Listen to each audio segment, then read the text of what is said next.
Hey everyone, welcome to Reseller Rowboat. I'm not able to go live right now, so I'm going to do this car chat. And I'm going to tell you about my 2024 sales on eBay and Poshmark and what my plans are for my business in 2025. I'm going to be changing a few things, hopefully for the better.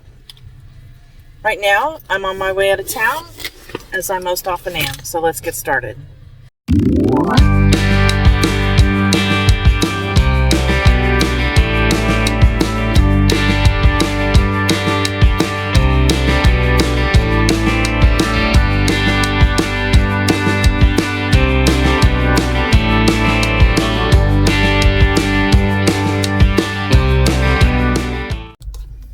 Alright guys, welcome back. I'm not able to go live right now.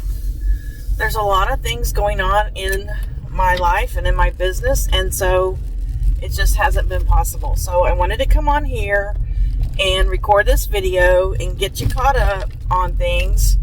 I had another video that I recorded last week and before Thanksgiving, and it never got edited. I don't know if this one will ever get edited, but hopefully. Alright, Message from the dark so side. I'm getting a text message, so I have to pull off for a second. Hold on. Okay, I hope that intro recorded. I had to stop and get a text message. Alright, so, gosh, guys, so much has been going on in my life. I hope you all had a wonderful Thanksgiving, and I hope your sales rocked in November. So today's December 1st, by the way. It's Sunday. Going out of town. And I will be going out of town again on Wednesday. So this is kind of my life right now. About a month ago, we had a family emergency. And that's when things really hit the fan. About a year and a half ago, I remember recording a video about priorities. And in that video, I said that on the top priority was my family, and then my job, and then my eBay and Poshmark business. I'm just going to say eBay business, okay, guys, because Poshmark is just like a little extra for me. I don't make much money on Poshmark anymore like I used to. And then after that was this channel, Reseller Rowboat YouTube channel. And then the last priority was my OCD podcast. If you want to take a listen to it, it's on Spotify, iTunes, iHeartRadio, and YouTube. And then somewhere near the top, I said that myself needed to be a priority whenever possible. Well, I had already decided to pause my OCD podcast because I'd had some issues with some guests, especially one, and then I'd had some issues with my editing software where that's still a problem, and this is going to probably be a challenge to edit as well. So I stopped my OCD podcast temporarily with the hope that maybe I could pick it back up. Well, when this family emergency happened, the first thing to go was the OCD podcast, which had already stopped, so that was awesome. And I felt a big relief, and just between you and me, I don't see myself going back to that anytime in the near future. Then, things got really, really rough in time and places. I've been going here and there and everywhere. So then I stopped doing live streams on this channel. And I miss it so much. It's my socialization, and I learned so much from my subscribers too, and so had to stop doing that. But I was still putting up video shorts on my calories that I'm eating per day, and I will probably start that back up tomorrow, the 2nd. I usually only put those shorts up if I'm eating something different than I've eaten any other days, because I don't think people want to see me eating the same menu every day. So that's kind of how I do it. Alright, so those two things have gone, live streams and the podcast. And then my business has also suffered because I haven't been home much to work on my business. I was down, yesterday was the last day of the month, and I took a look at it, and it looks like I was down about 2% from October. You know, I was up until the very last couple of days, and, you know, since it was Thanksgiving week and Black Friday and all that, I'm not surprised that it went into the red a little bit, but that's okay. That's okay. So, this video is about me telling you about my year and then some of my changes I'm going to make. I'm going to have to. I'm just going to have to. It's not going to be a choice. So, I don't want to go too far back, but there are some new subscribers. Hi, welcome. I'm so glad that you've joined me.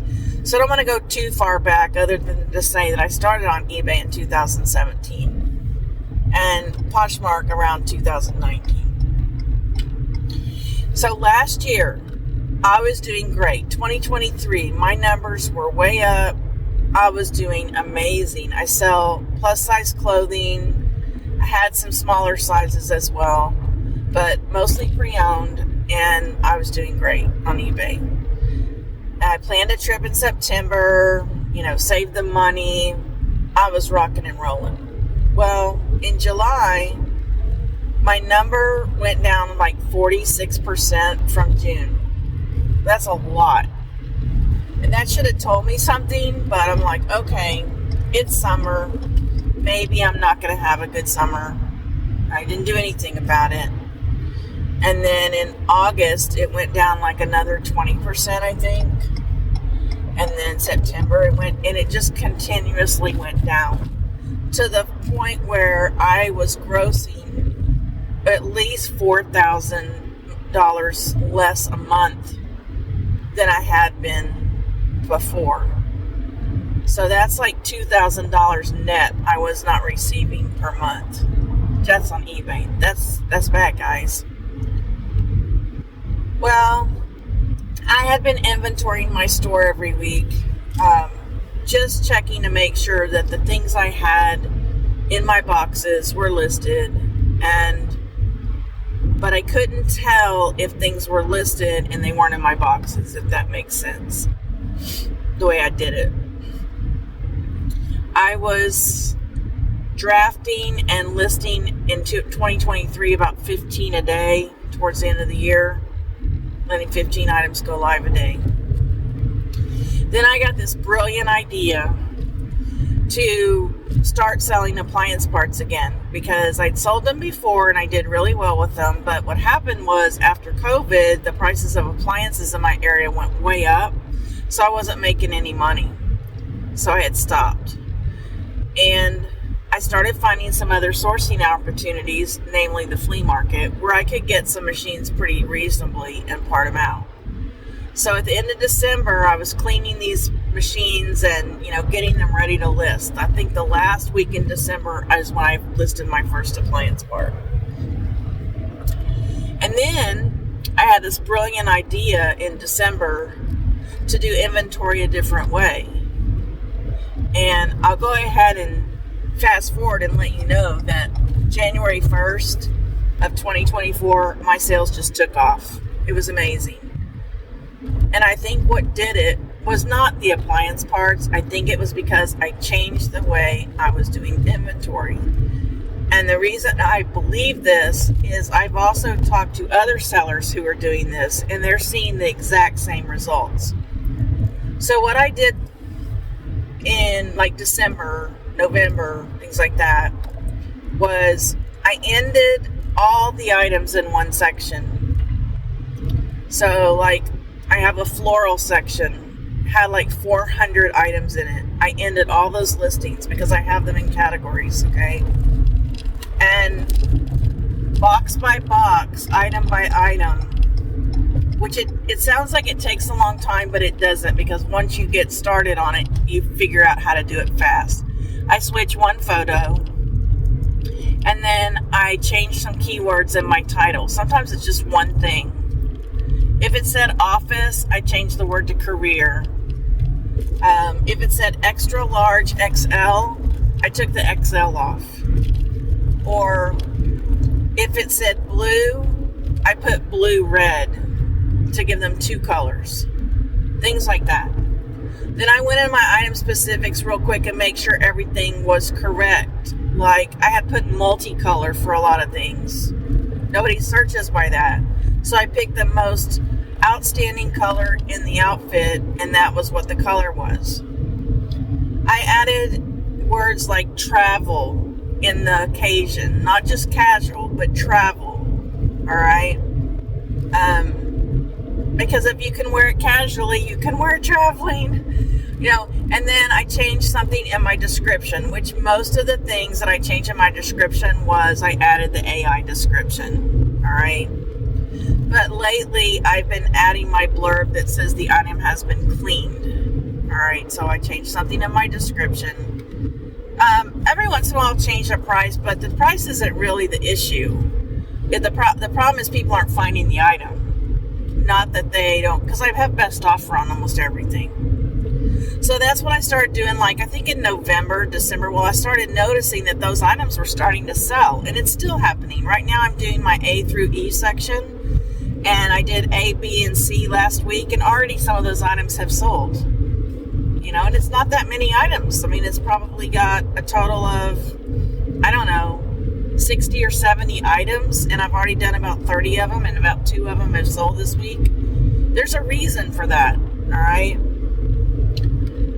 So, I think that's why my store took off. The appliance parts, yes. I had appliance parts, people were buying them, but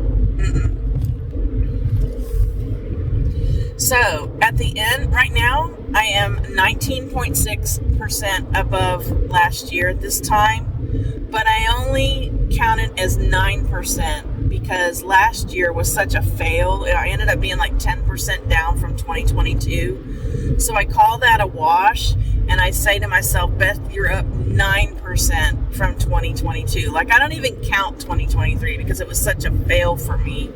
That last 6 months just, it was horrible. So what am I changing in 2025? Okay, well, I'm going to say this because I don't want to forget about this, and I know I will. So I'm going to say this first. It's not a huge change. But I was watching Josh, John, and Scott on the podcast. I can't ever say it. Profit Playbook Podcast. Excuse me, guys, for not being able to say it and drive.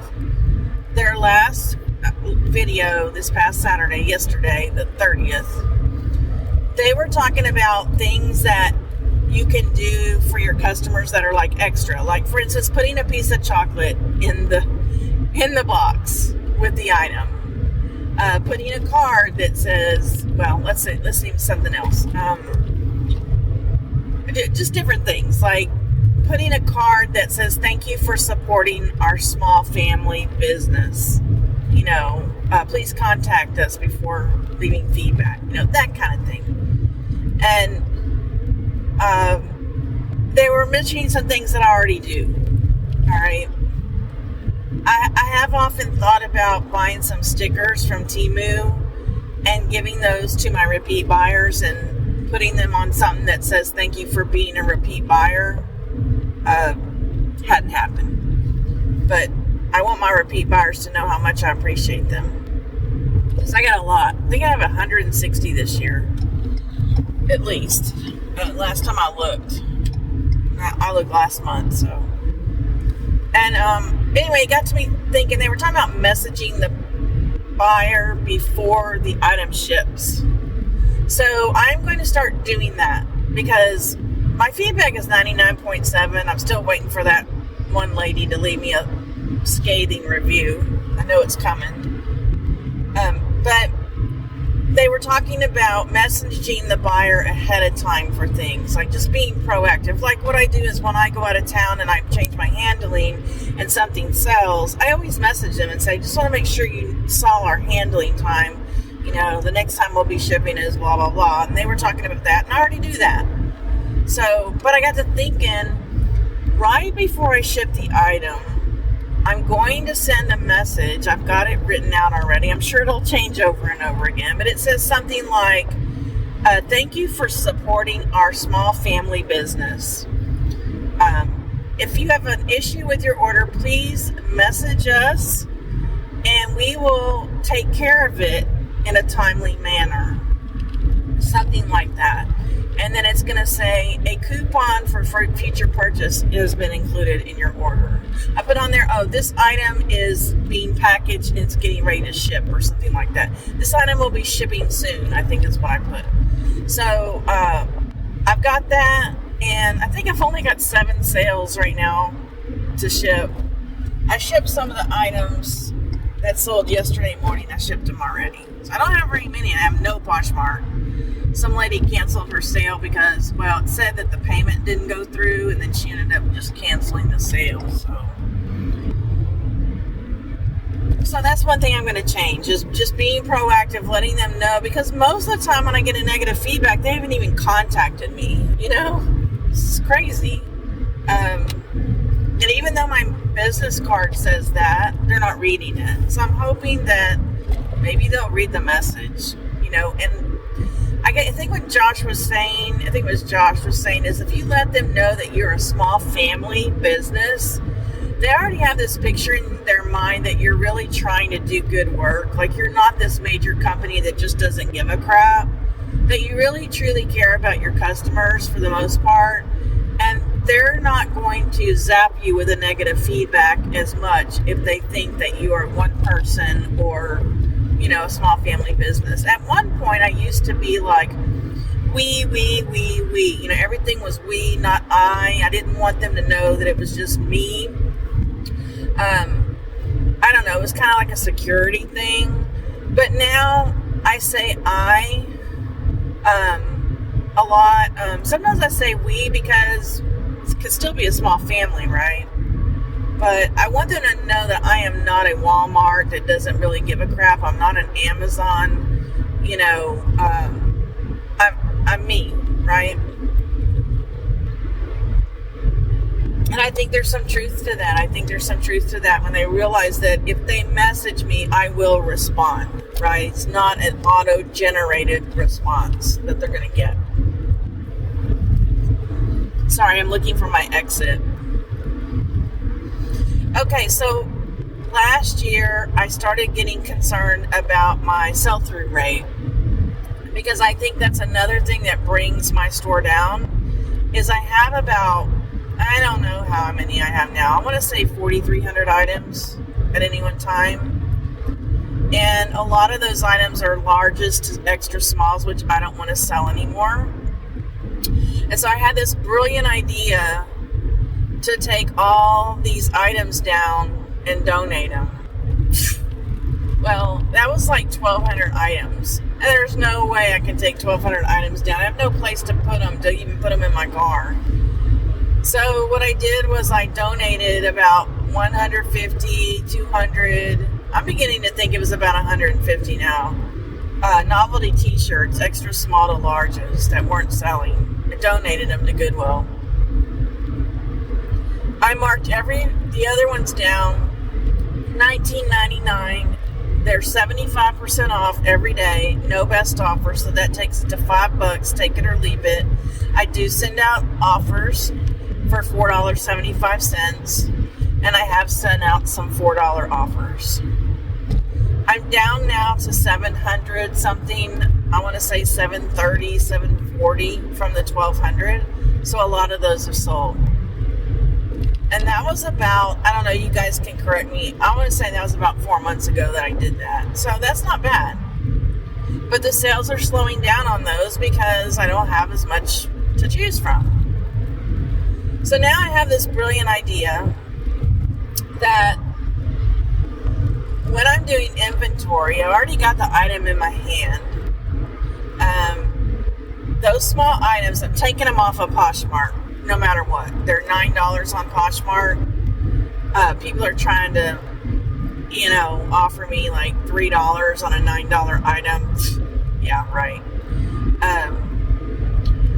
So I'm taking them off of Poshmark as I'm inventorying them. And then I think what I'm going to do is, if it's an off-brand that I've never heard of before, I'm going to just take it off of eBay, stick it in a garbage bag. I'm going to have a garbage bag under my desk. And I'm going to take all those small items that, you know, they're little, like Freddie Foo-Foo's dress. You know, I don't never heard of Freddie Foo-Foo's dress. It's an extra small. I'm going to take it off of eBay and throw it in the bag. And then when the bag gets full, I'll take it down to Goodwill. And I'm going to leave all the small sizes like, you know, White House Black Market and Taylor Loft, brands that I've heard of before, you know.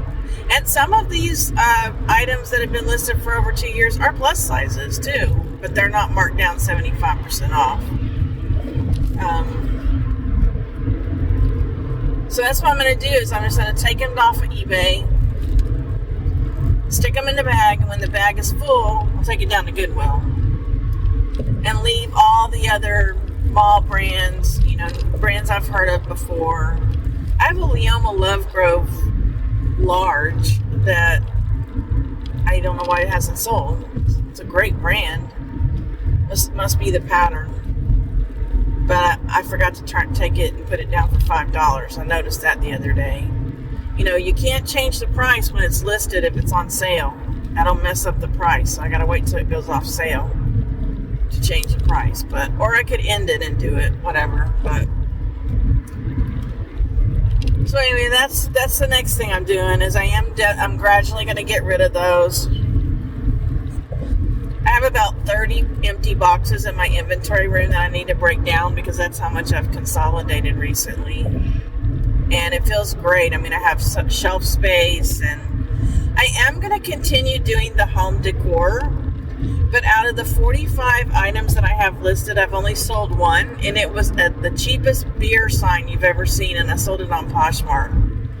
And the rest of them aren't selling. But I'm going to keep listing them. And then someday I'm going to sit down and really take a look at them and like, okay, how am I going to promote these items? Like, I don't even know what the promoted listings rate is for them. Right now I have them at 2% above trending, stopping at 12%. Bridget, if you're watching this later, maybe you know. I haven't even taken a look at that. You know, some of these I may not have in the right category. Some people are finding them though because it says make offers, but nobody's taking my offers. So it may just be that I don't have very many listed. I don't know. But all the shelf space I have right now is either going to go to that or appliance parts. So I thought about selling cookbooks, but I really don't go anywhere where I can source cookbooks for $1, and I wouldn't pay more than $1 for a cookbook. So anyway, and then in January of this year, I started letting 30 go live every day instead of 15. But about half of those were items that I inventoried, and the other half was newly listed items. I am back down to 15 a day because it's all I can do. Because as soon as I get my draft bank built up, I go out of town, and then I have to use all the drafts, and then I get back, and then I'm back to 0 again. So right now I'm just at 15 pretty consistently. And then once all this settles down, which I don't know that it's going to settle down truthfully, but yeah, I wanted to go back. I may try to insert this back where I was talking about priorities, but when I was talking to you guys about family needs to come first, well, the problem is that I have several immediate family members that need assistance right now. And I'm not weighing family versus eBay, family versus my job, family versus YouTube. I'm weighing this immediate family member versus this immediate family member versus this immediate family member. I'm having to say which family member should be priority today. And that's hard because I love all of these people. Now, I have help. I have gotten help. I'm very thankful for the help that I've gotten. However, I still have to be responsible for doing my part. And my part involves driving out of town several times a week, phone calls, text messages, keeping things on the calendar, like writing things on the calendar, call this person on this date at this time, doctor's appointments on the calendar, Christmas programs to attend for children, and it's frustrating because I love everyone in my family, and I can't do it all. All right, I just can't. So that's my predicament right now. That's why you haven't seen me.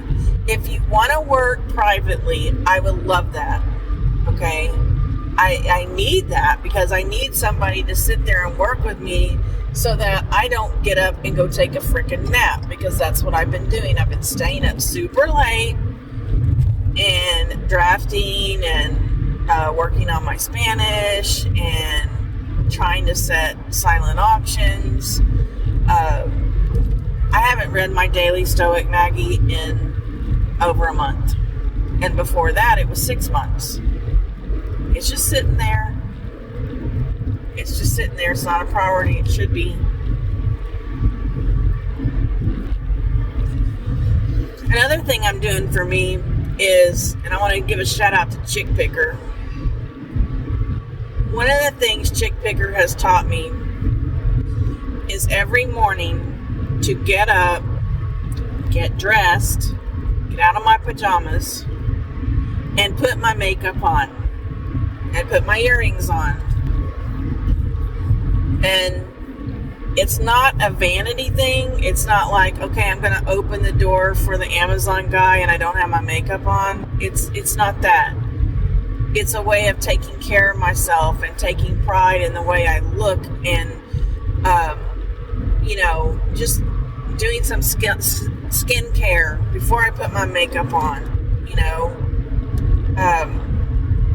doing my hair. Like, I just straighten my hair right now. It's just the easiest for me. I just straighten it. I did get dark highlights put in, though. I don't know if you can see that, guys. Every time I look at that, though, I think I have to have my roots done. She did it up here. It's called shadowing. I'm not sure I like it. I've had some people say they like it, but to me it just looks like I have my roots done. But I told her I didn't want it as blonde this time. So anyway, and then I'm really, really considering paying for the Super Duolingo app. Victoria, if you're watching, because I have to wait so much for the ads that if I took the ads out, I would get a lot more done. I'm doing intermediate Spanish, which is actually too easy for me.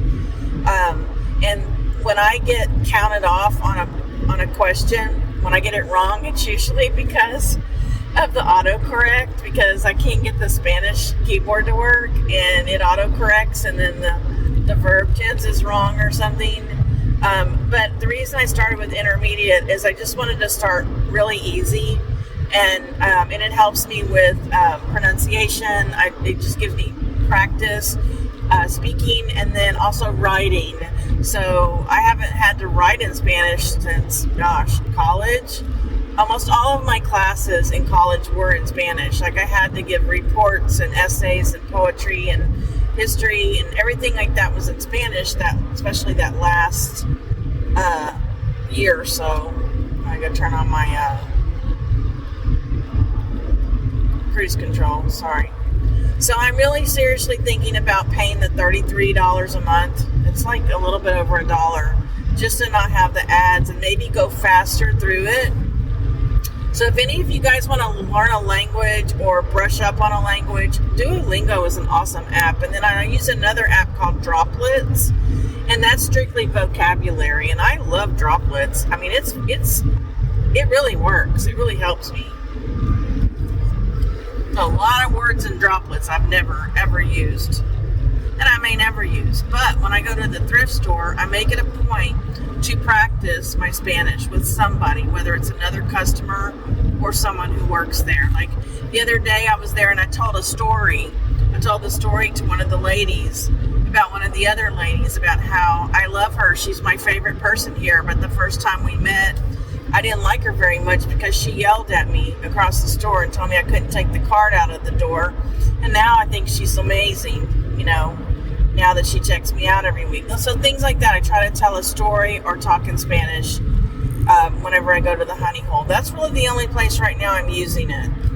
I'm hoping later on there will be a place where maybe I can volunteer, after I retire, that has a lot of Spanish speaking people, and I can use it and I can be a benefit to others. Because now that COVID's over, we don't have clients in the office very often. Most of it's on Zoom. And so I don't have to give them directions to the office in Spanish. I don't have to greet them in Spanish and ask them what they want for lunch in Spanish and tell them where the restroom is in Spanish. I don't get to use it anymore, hardly ever, in the office. And so I want to get back to being, quote, bilingual as much as possible. I mean, even our yard man, even though he speaks Spanish, he speaks excellent English and understands English. And so I don't even have to talk to him in Spanish, and I don't, because I just don't. He speaks English, so I don't know. At one school I used to work at, they used to get me out of class to go and interpret for the workers that they had there, and it was kind of a bummer, but I felt like I was an asset because I was the only teacher in the area of that school that spoke Spanish fluently.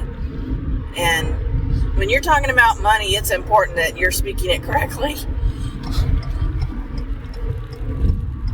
All right, so now I am on my way, an hour away, to pick up my parents, taking them for a quick lunch at a Chinese restaurant that I absolutely love. They have the best hot and sour soup on the planet. And then I'm going to take them grocery shopping.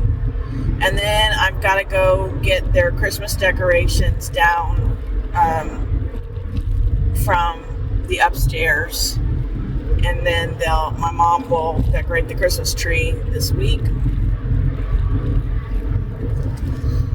Oh, I had a new grandbaby, and she's beautiful. And she was born on Wednesday around 1:30 in the afternoon.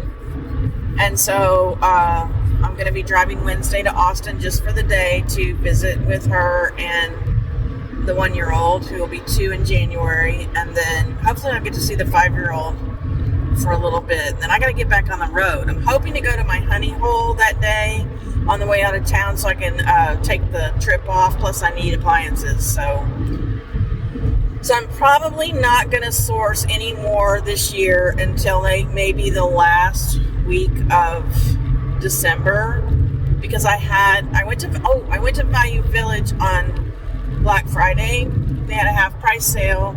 I spent $73, and so I got a coupon for 50% off that last week of December. So I'll probably go there, and I may go to my honey hole, just depending on how much money I have. I know you're supposed to spend money in December, but I don't want to.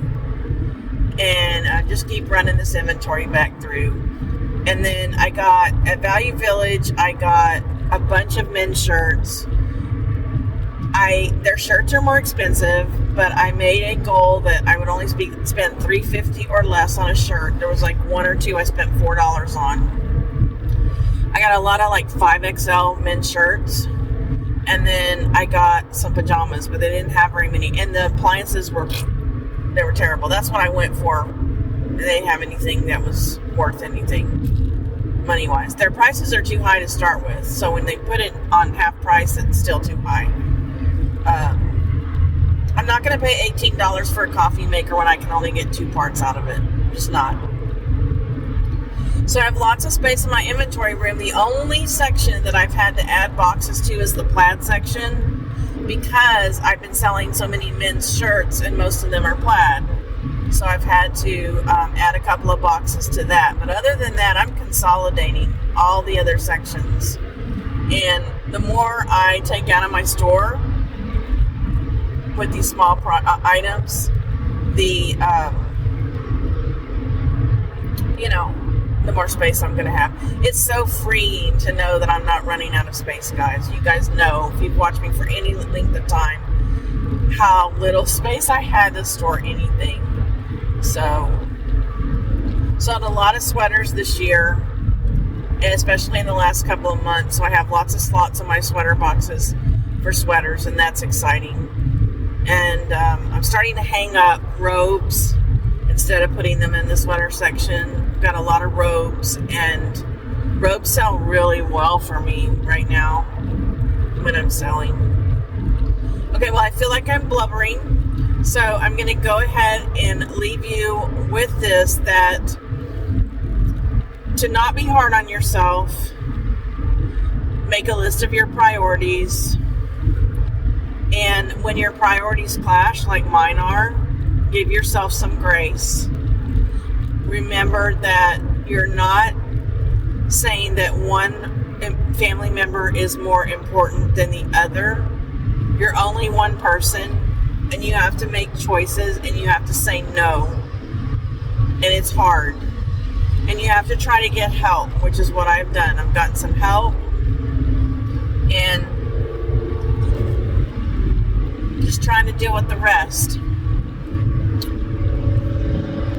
My last thing I'm going to try to do for 2025 is to go totally remote on my job. But right now I'm going to do 1 day remote, 1 day in the office. Let that simmer for a while. Sorry, there's a guy with a muffler issue. Let that simmer with my boss for a while, and then gradually move to totally remote. I was thinking about retiring in February, but I don't think that's a good idea. I need to go at least 2 more years. Get that profit sharing up. He's so generous, and I need that profit sharing, right? And I'm just gonna do the best I can. There may be a move for us within the next 2 years, and that's on the table too. So I'm not looking forward to that. Moving is not fun. In that case, my whole business model will change. So anyway, I miss you guys. May God keep you in his pocket, and don't forget to paddle on, because we are all in this business boat together. I'll see you on my next video.